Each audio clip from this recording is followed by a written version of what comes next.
Welcome back to UBG Bytes, the podcast where we dissect the bleeding edge of InfoSec, one byte at a time. I'm Sarah.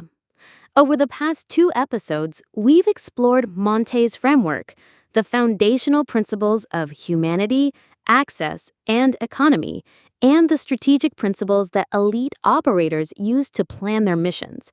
But frameworks are just theory until you see them in action. Today, we're diving into real-world case studies that changed the course of history. We're going to dissect some of the most sophisticated cyber operations ever conducted and show you exactly how these principles played out in the wild. So, buckle up. We're about to see theory become reality. Let's start with the operation that rewrote the rules of warfare, Stuxnet. This wasn't just malware. It was a precision weapon designed to physically destroy Iranian uranium enrichment centrifuges. The challenge? How do you sabotage equipment that's physically isolated from the internet, heavily guarded, and monitored by some of the world's most paranoid security personnel? Humanity in action. Stuxnet's creators understood that even the most isolated facility depends on humans. They targeted maintenance workers and engineers who moved between the outside world and the secure facility. USB drives became their bridge across the air gap. Access principle. Remember our second principle? There's always someone with legitimate access. Stuxnet didn't break into the facility. It hitched a ride with people who belonged there. Economy principle. This operation required massive resources, years of development, multiple zero-day exploits, deep knowledge of Siemens industrial control systems. But the strategic payoff? Potentially setting back Iran's nuclear program by years without firing a single shot. Innovation. Here's where it gets brilliant. Stuxnet didn't just destroy the centrifuges, it made them destroy themselves while showing normal readings to operators. It was digital sleight of hand on an industrial scale. Precaution.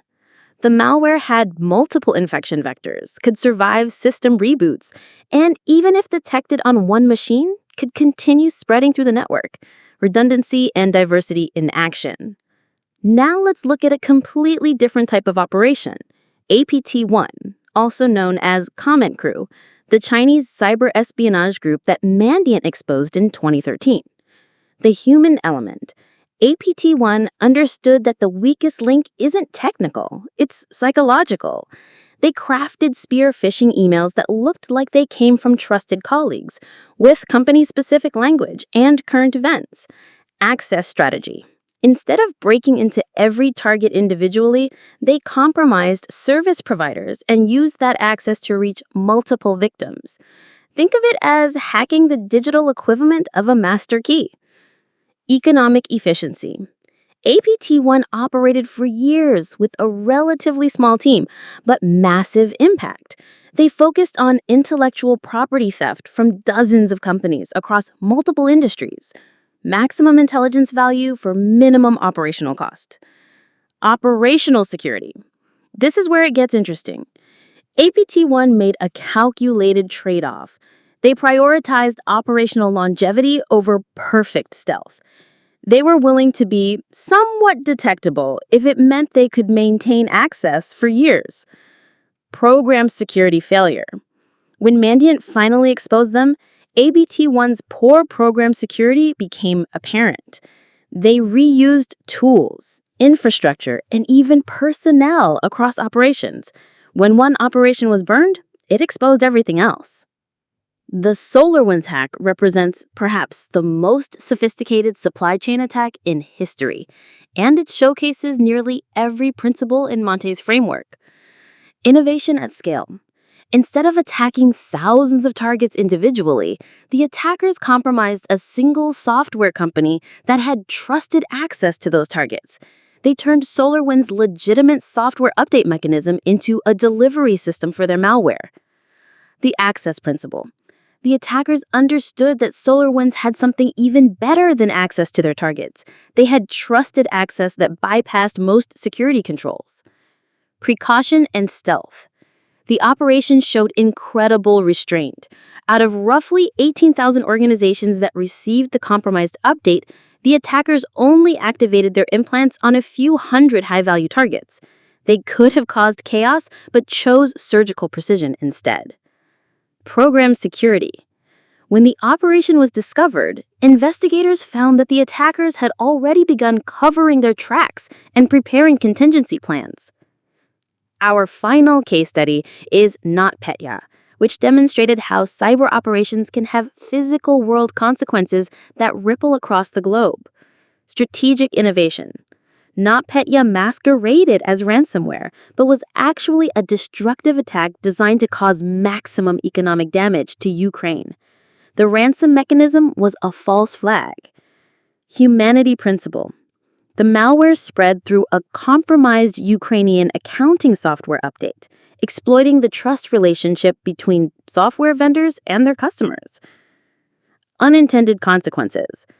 Here's where the economy principle backfired. The attackers lost control of their weapon. NotPetya spread far beyond Ukraine, causing billions of dollars in damage worldwide, including to Russian companies. Access evolution. NotPetya combined multiple access methods: software supply chain compromise, network worms, and credential theft, creating a perfect storm of propagation. Looking across these case studies, several patterns become clear. Human-centric attacks. Every single operation succeeded by exploiting human behavior, trust relationships, and business processes, not just technical vulnerabilities. Legitimate access. The most successful operations didn't break down doors. They walked through doors that were already open, carrying credentials that belonged there. Strategic patience. The most impactful operations took years to develop and execute. They traded short-term gains for long-term strategic advantage. Adaptation under pressure. When discovered, the best operations had already planned for exposure and could adapt or transition to backup plans. Understanding these case studies through Monte's framework reveals something crucial. Effective defense isn't just about having the best technology. It's about understanding the strategic mindset of your adversaries. You need to think about trust relationships that could be exploited, business processes that create opportunities for attackers, human factors that make social engineering possible, and supply chain risks that extend your attack surface. The most sophisticated attackers aren't looking for the hardest targets to crack. They're looking for the most efficient path to their objectives. These case studies show us that cyber operations have evolved far beyond simple hacking. They are strategic instruments that can reshape geopolitics, disrupt economies, and change the balance of power between nations. Understanding the principles behind these operations isn't just academic. It's essential for anyone who wants to understand the world we're living in. That's it for this 3-part segment of UBG Bytes. We've seen how the theoretical framework we explored in our first 2 episodes plays out in operations that made headlines around the world. Until next time, stay sharp, stay curious, and keep breaking things responsibly, of course.